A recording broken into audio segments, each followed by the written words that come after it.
Hey guys, it's Dana and it's time to talk about money. And in this video, I want to talk about whether or not it's better to book early or to do last minute reservations. Which one saves you more money?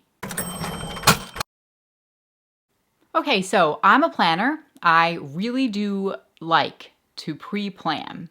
But every once in a while, I go crazy and I try to be spontaneous.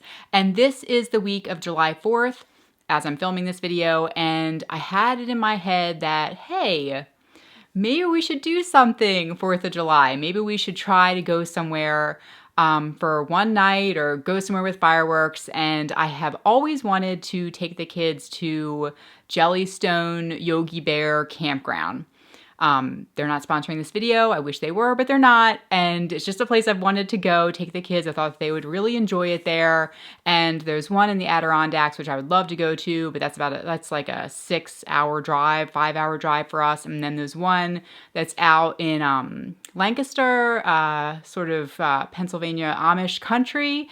And so I thought, well, hey, that one's not too far away. Maybe we could try and go to that one. So I went on to their website and I was looking around and I was very pleased to see that normally they have a 3-night minimum stay over holiday or peak season, peak dates or whatever.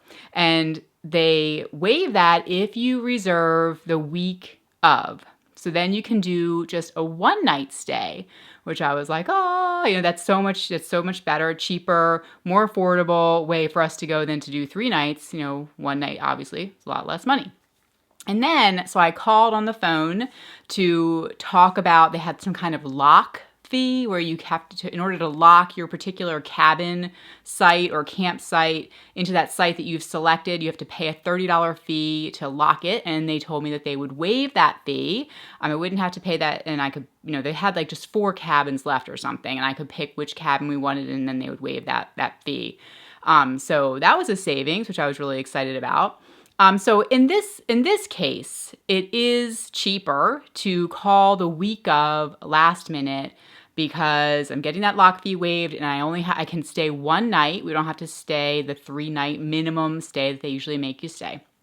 So a lot of times with hotels, if you go on last minute and if you have that flexibility, if you're able to, to go last minute like that, I think you can get some really good deals on hotel rooms, because they have cancellations or they just have open rooms and they want to book them. They want to have all the rooms full if possible. So I think a lot of times they might, drop the price of the room, or like I said, there's cancellations. They want to get people in there to fill the rooms. I think possibly cruise ships. I've heard from people that this is the same with cruise ships, that they want to get the rooms filled So if you call last minute, the week of. But typically, I think that between 4 months and 3 weeks of the date you're going somewhere, that's not the best time to reserve your hotel or your flight. I think it either has to be before 4 months, way before, if you can do it, we usually like to do a year in advance, or if you can do less than 3 weeks, like week of. Those are the 2 time frames I think you're going to save the most money. Otherwise, you're probably not. It's probably going to be higher rates if you're booking like 3 months in advance, or I think you're not going to get a good deal, right? So either really far in advance, when you want to go, you lock in your room, your rate, your flight early. If you can do 8 months in advance, a year in advance, that's going to be the cheapest price most likely for you, versus the in-between range, like I said. And that 4-month to 3-week range, I got that from cheapair.com. They said that flights are usually not going to get cheaper within that time frame. They said that flights become more expensive 4 months to 3 weeks before your departure date. Now, like I said, I always really like to book as far in advance as I can.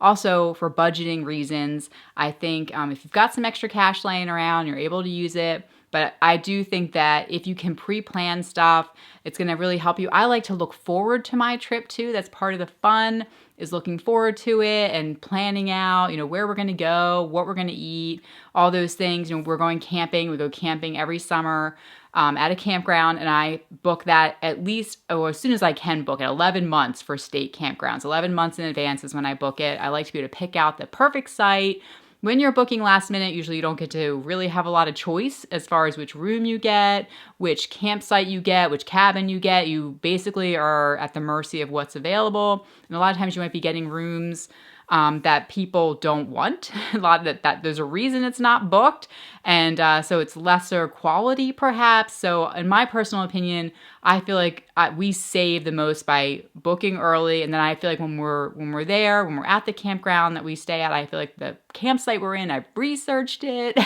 because I really research campgrounds, campsites. I watch YouTube videos. I try to find as many reviews, people who do campsite tours of the different sites. I like to see what the site is facing. Is it next to a road? All those things. So I like being able to pick out what I think is going to be the best site, best hotel room, whatever it may be. And so part of the fun of that is part of the trip. The fun for me is all that planning. But if last minute can be fun too, like I said, if it's the week of, especially, you can save or stay less time.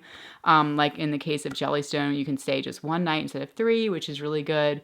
Or maybe it's a place you wouldn't be able to afford otherwise because you can't stay 3 nights because of the price. It's maybe more a high-end place. Like Jellystone is much more high-end than what we usually stay at for a campground, just because of the activities and everything they have, and the cabin has a bathroom, like, whoa. And so maybe it's a place you can't usually stay for more, you wouldn't be able to afford it if you had to stay 3 or 4 nights. And so if you do it last minute, they might let you go for the one night. That way you get to go and experience it, have a taste of it, enjoy it a little bit without spending all the money, right? Okay, so guys, if you have any advice, if you have found a great deal 3 weeks before you went somewhere and I'm wrong about that, or a month before, please leave it down below in the comments. I'd love to hear all of your comments. I like to hear everything that you have to say because you have so much to share. So thank you for those of you who do that every week and who are here watching me. I really appreciate it. And that's it. I'll talk to you guys next week. All right. Bye, guys.